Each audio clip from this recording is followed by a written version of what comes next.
Hey guys, it's Brian from FXBilliards. Today I am going to talk about some of the most frequently asked questions about equipment.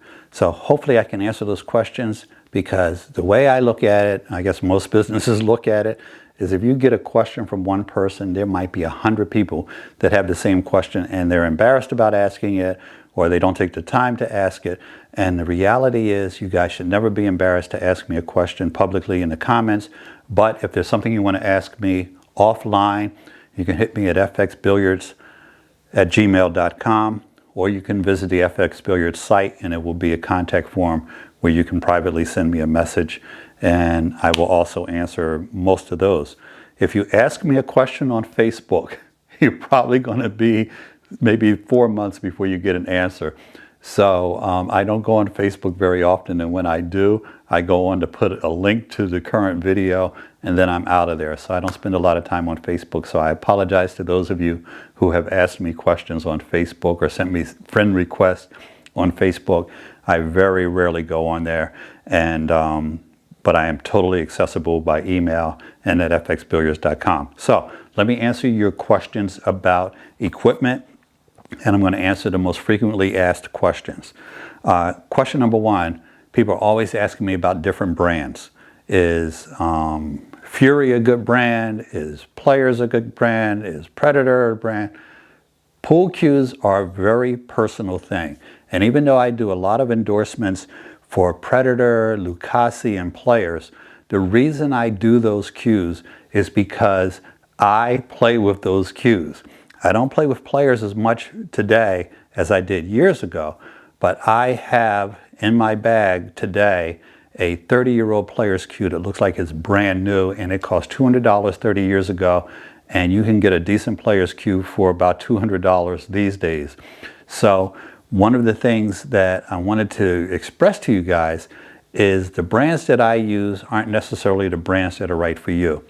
The reality with pool cues is that high-end cues like Predator are in the same category as other high-end cues.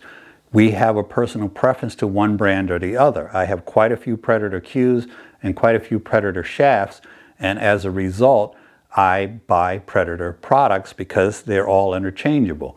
My backup cues tend to be Lucasi because the Lucasi shafts also fit the Predator cues. So I play with Predator as my high-end cue because it's what I have and I'm consistent with it. Which brings me to the simple point. $600 cues across the board are most likely going to be on the same playing level.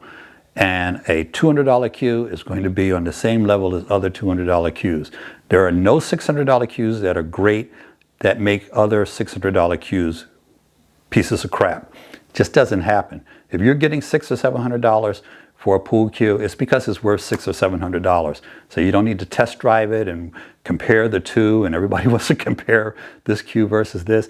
It is all personal preference. So I hope that answers that question for you guys. Number two, should you get a low deflection shaft?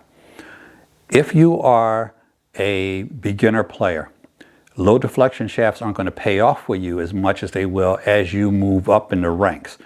Can you grow with a low deflection shaft? Yes, you can. But let's understand what the purpose of low deflection shafts are. It is so that when you are applying spin to the cue ball, when you're applying English, that you get a lower deflection, meaning that the cue ball, as it comes off of the tip of your cue, is not being pushed as far to the left or the right, depending on what kind of English you're putting on it. Now, if you are a brand new player, there's a very good chance that you're not putting any spin intentionally on the cue ball. So should you spend $350 to compensate for something that you don't need to compensate for? Probably not. So the point is, if you're going to be serious about the game and you have it in your budget to pay $350 for a low deflection shaft, go ahead and do it, of course. But if you're just bringing up your game, you're an APA 3 or even a 4, and you're not using any spin yet, you're just worried about getting balls in the pocket, you're not playing a lot of position, I would save up, take your time getting that low deflection cue. Which brings me to the next thing. Should you get carbon fiber? Carbon fiber, I have decided over the last 6 to 8 months that number one, it is not for everybody, but number two, if you're around 5 years from now, you're probably going to have a carbon fiber shaft. And the reason is the cost to reproduce these is going to be cheaper and cheaper, and more companies are going to be making them.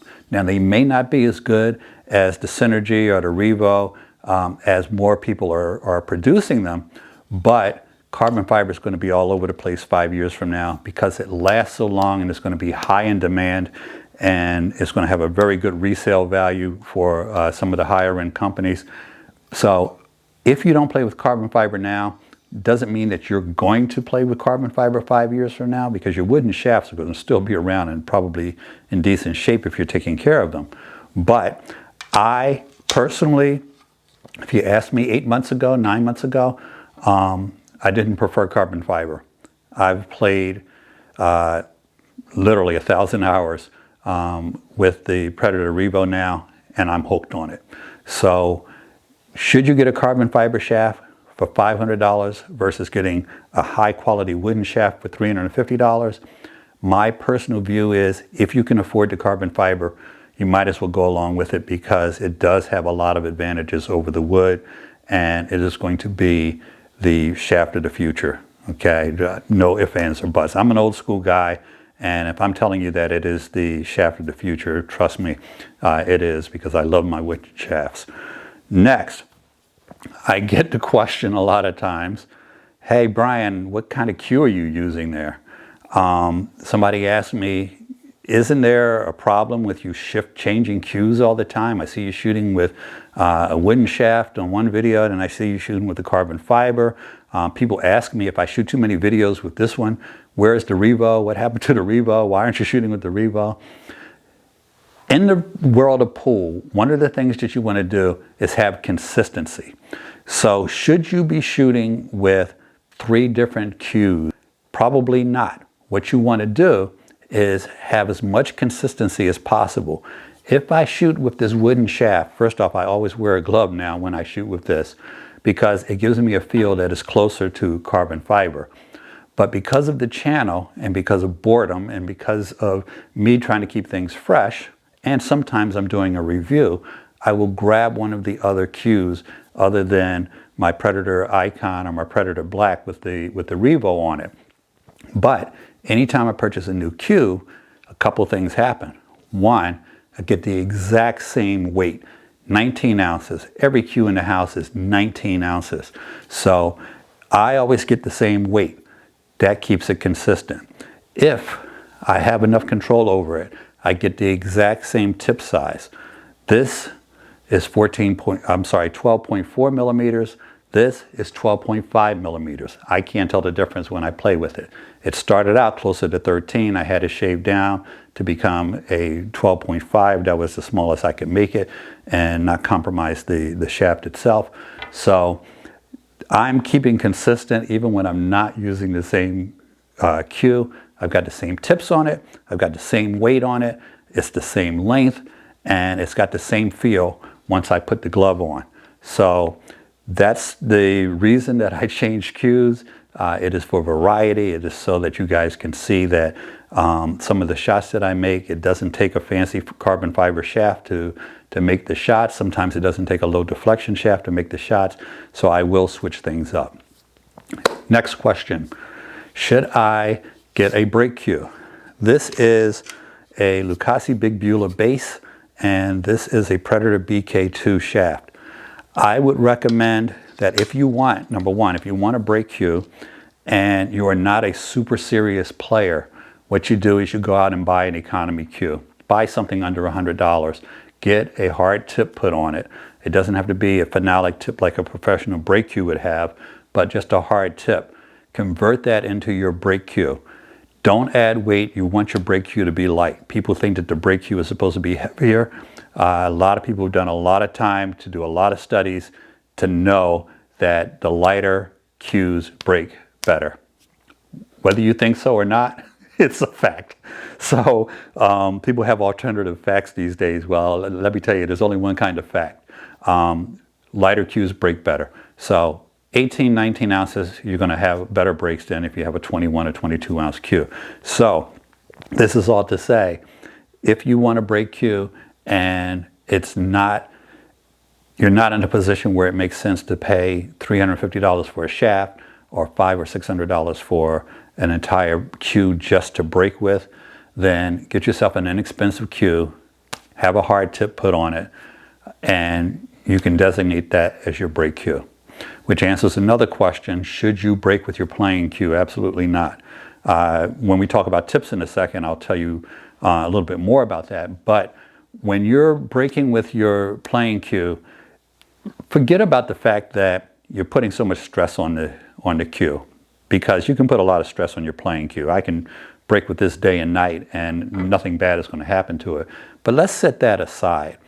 One of the reasons why you want to play with one cue and break with the other is the fact that you are risking having a tip fly off or cracking the shaft. I know guys that can break so hard that they might even break the shaft of the cue. That's why I'm saying when you're playing with some of these 314s and stuff like that, you want to be careful about breaking with those, because you could lose a tip, you could crack the ferrule, you could crack the shaft. The ferrules are very delicate on the 314s, and there's a reason for that. It contributes to the weight of the ferrule, and the makeup of it contributes to low deflection.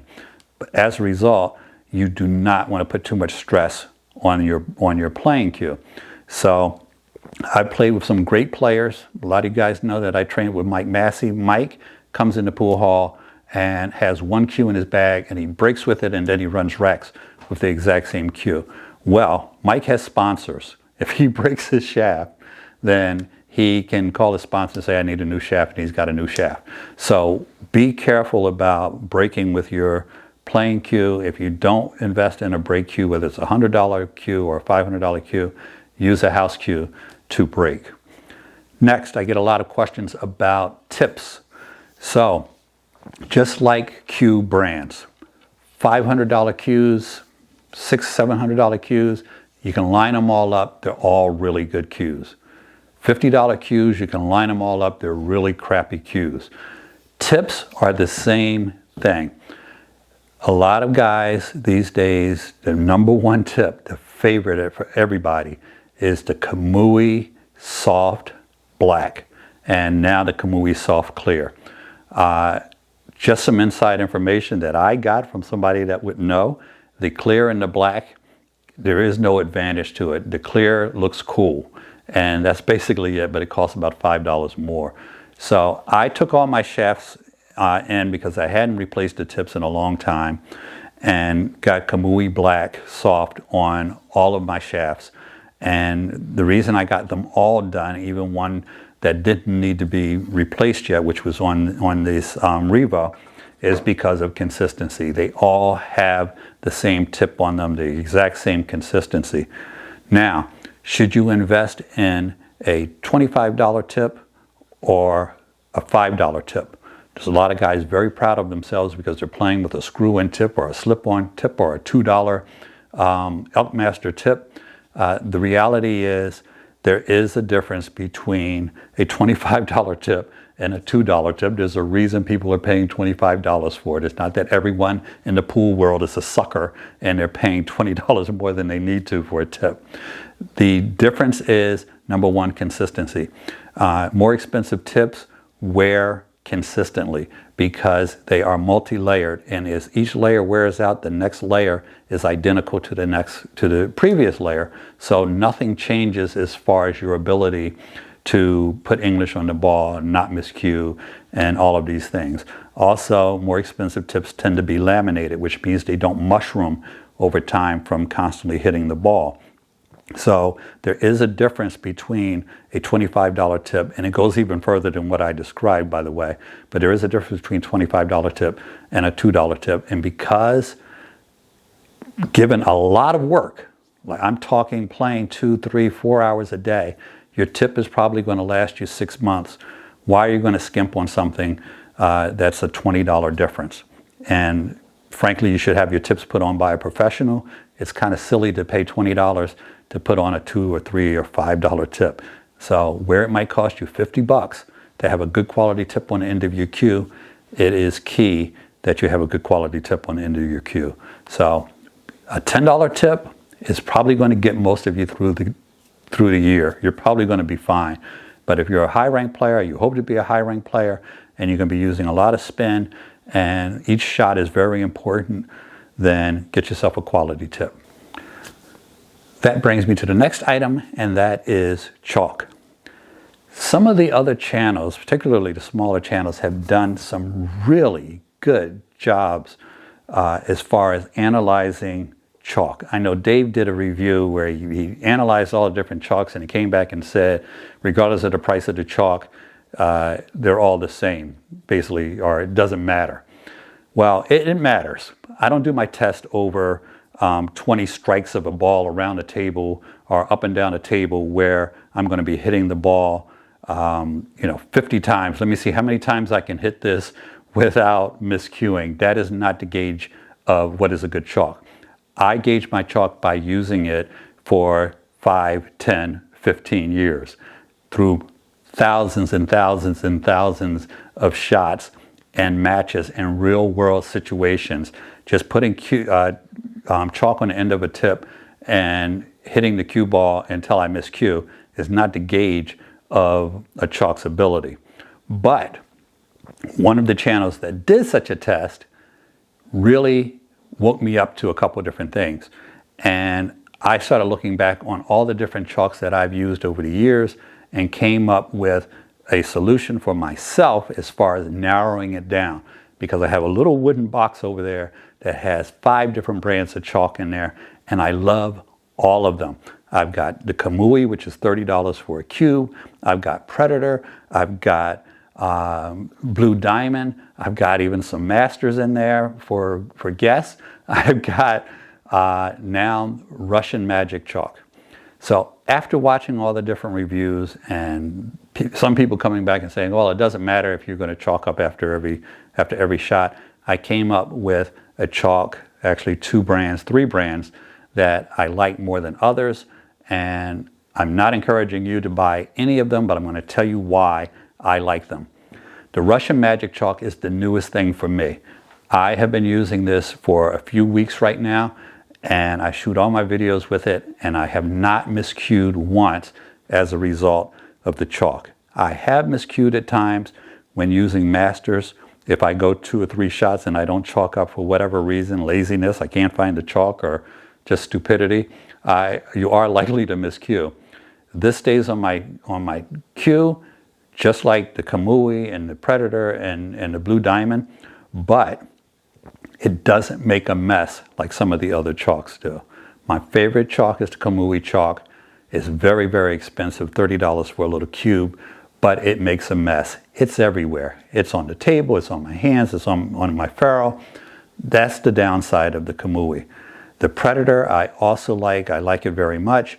It's a strange shape. It's an octagon shape. And if you got chalk holders, you probably don't have one that fits it.